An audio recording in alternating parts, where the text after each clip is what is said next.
Hi everyone, my name is Jared. I'm with Suburbia Sandwich and I want to show you our coffee setup for the truck. Right now we're closed down for the winter, so we bring in most of our coffee equipment to protect it from freezing, especially the espresso machine. What I'm going to do really quick is try to go through all our equipment, any inputs that may have given us reason to pick this over something else. And if you have any questions, please leave them in the comments. All right, so let's go over equipment. First thing, espresso machine. Marzocco seemed to be the most prevalent brand that we saw across high-end coffee shops.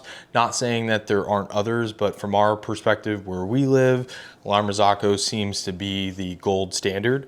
We specifically picked the Linea Mini before we bought a food truck. So I was looking for something that didn't require plumbing in order to work, and then also something that didn't require 240 volts to run.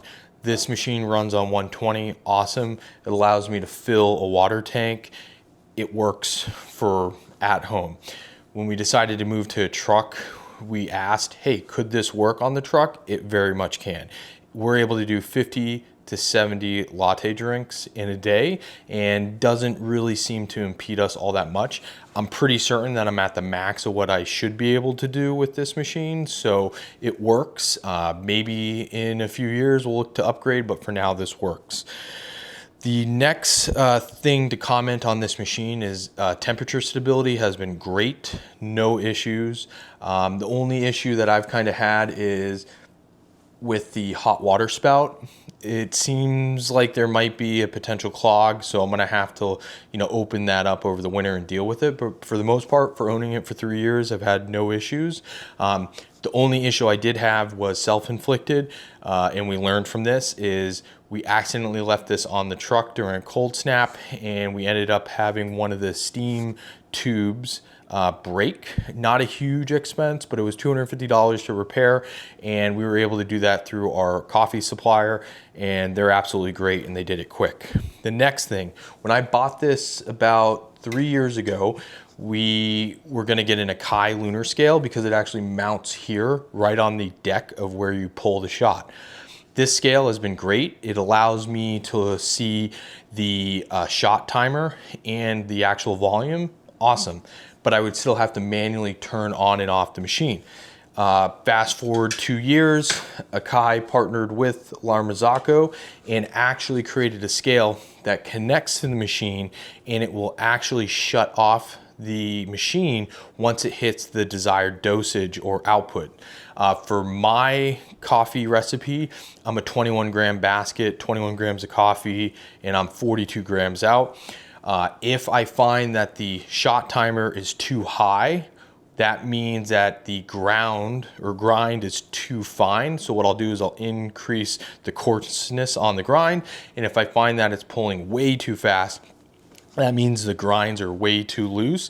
And then what will happen is I'll have to increase the fineness.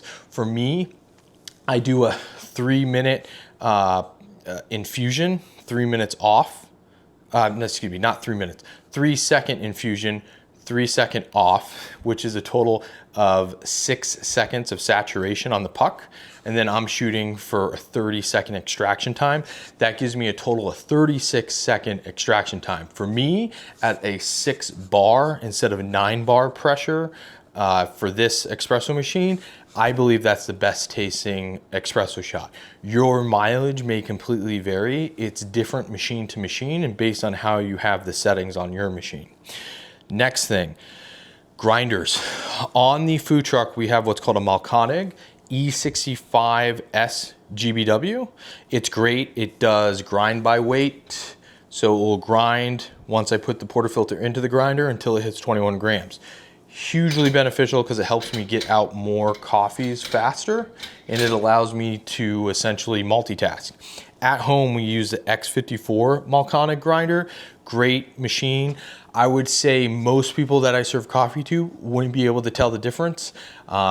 Some people can tell the difference by drinking straight espresso, the difference in quality of the coffee grind based on the X54 versus the E65S. Your mileage may vary.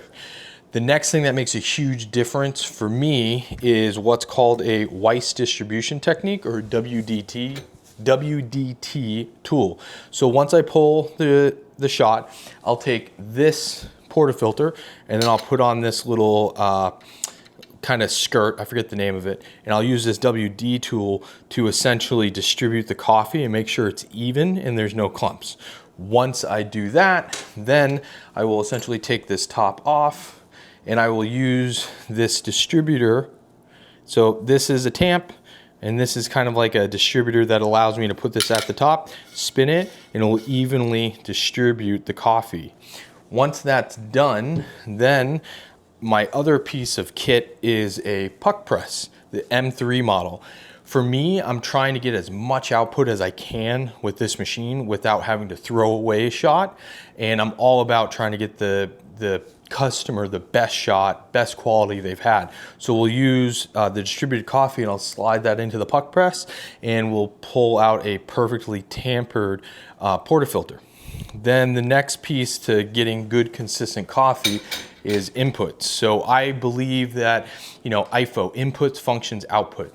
In order to have the best coffee, you gotta have one, really high quality water, whether that's you having a reverse osmosis and then you're adding back minerals, awesome.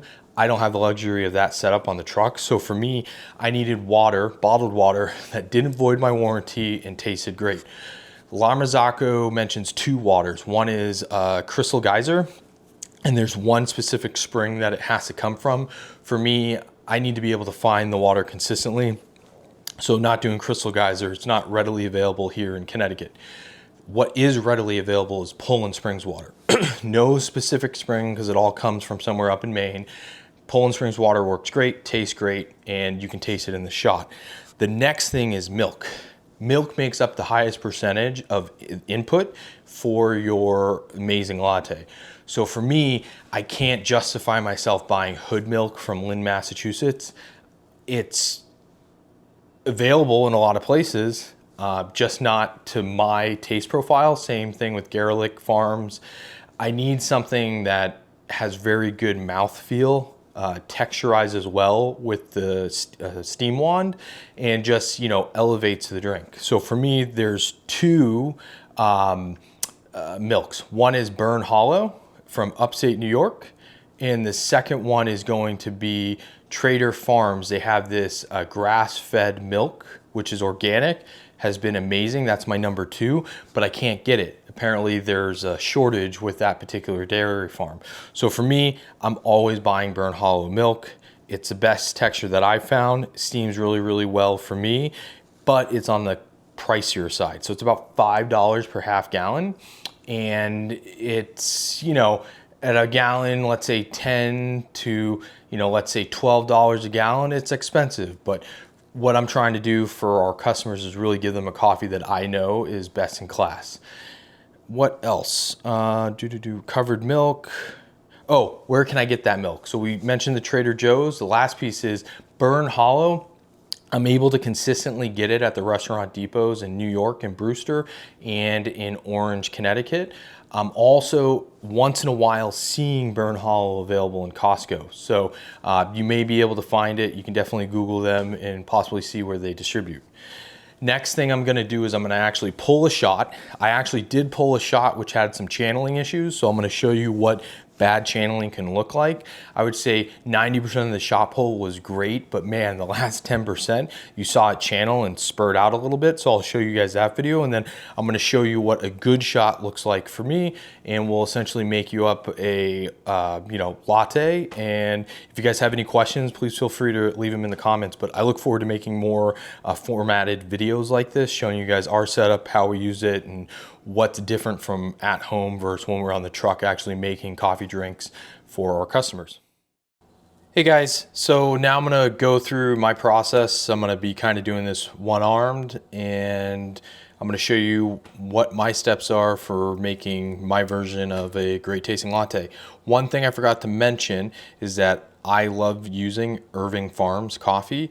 I think their coffee is amazing. They have single origin, they have blends. The coffee that I chose, which is different from how Irving Farms runs their coffee shops, they typically pick a blend which is called Blackstrap.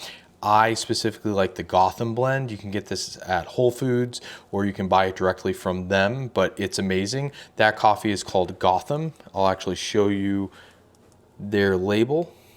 So this is the coffee that I buy. I can really taste those notes. For me, it's a great experience. So now we're just gonna kind of hop into making a latte. So first thing I need to do is I need to take the portafilter and let me just change this.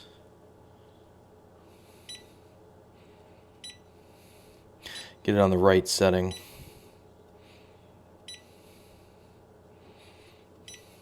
Okay, so we zeroed out the portafilter. I'm gonna put that in, let it start going.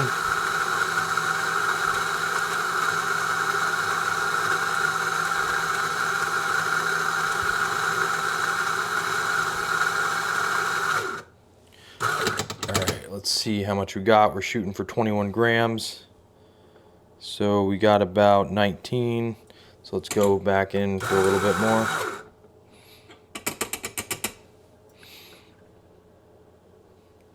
So we're at 20.4, a little bit more. All right, so 21 on the dot, awesome. So the next thing I'm going to do is I'm gonna get this skirt here and I'm gonna use the WDT tool and we're gonna lightly just start mixing this around and I'm gonna kind of distribute it a little bit so that it's as even as I can get. I'll put this down and then what I'm gonna do is I'm gonna lightly tap, put this sideways, pull off this skirt. And then what I do is I take this tool, as you can see, and I'll put this at the top, and I'm going to lightly turn it. And this will help me distribute the coffee so it's nice and even before I put it into the puck press. So now I'm going to come over here, and I have my puck press set to 37. I'm going to put that in. Now that's tamped and ready to go. So I'm going to put that into the machine. I'm going to grab my glass. I'm going to set that. And we're going to go ahead and pull this shot. So I'm going to set it up nicely so that we can see the grams. I'm going to clear it out.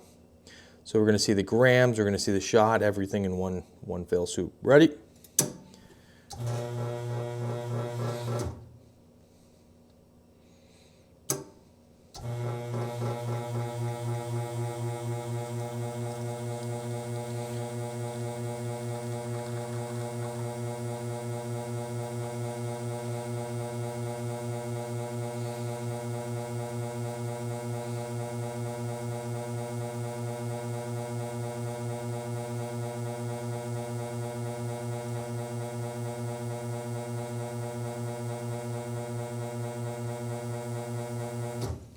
That was a great shot. So I'm pretty happy with that. I don't see any channeling, 36 seconds exact and 42 grams. So I'm gonna shut this off. Next thing I'm gonna do is go ahead and I'm going to steam some milk and we'll have a latte.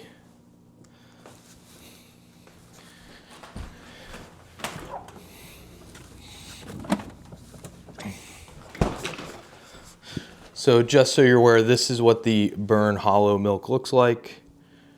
Love this milk. Works great for me. So I'm gonna pour some milk. Cover this up. Grab a coffee cup.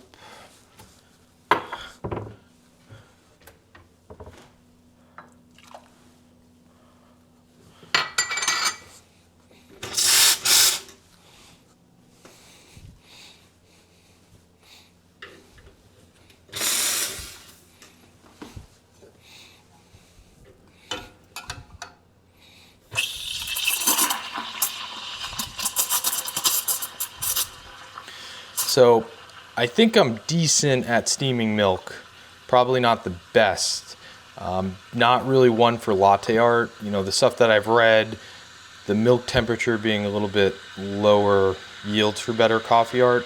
I'm not a huge fan of that. So for me, it's more so about getting it to the right temperature to enjoy a latte, and really just focusing on pouring the latte so that I still have the nice crema on top and it looks as professional as can be. Just nice center shot pour.